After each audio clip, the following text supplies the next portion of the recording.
আপনার ইতিমধ্যে অবহিত আছে যে গত সে তো পরিকল্পনাকারী, সে তাকে তারা যেখান থেকে ভিডিও কলের মাধ্যমে আমাদের আইনজীবী, সম্মানিত আইনজীবী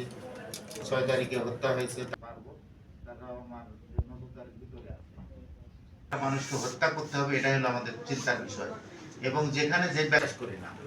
আপনাদের সহযোগিতায় আপনারা যেমন বিভিন্ন মিডিয়ার সঙ্গে কিন্তু গল্পের মিল আছে, এই সম্পৃক্ততায় কিছু না কোনো কি গডফাদার কথা বলছি, যেহেতু আসামি আপনাদের কাছে আছে, আমরা তো আসামির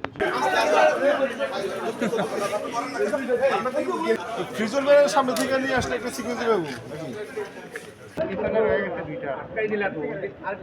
পিছনে রয়েছে তো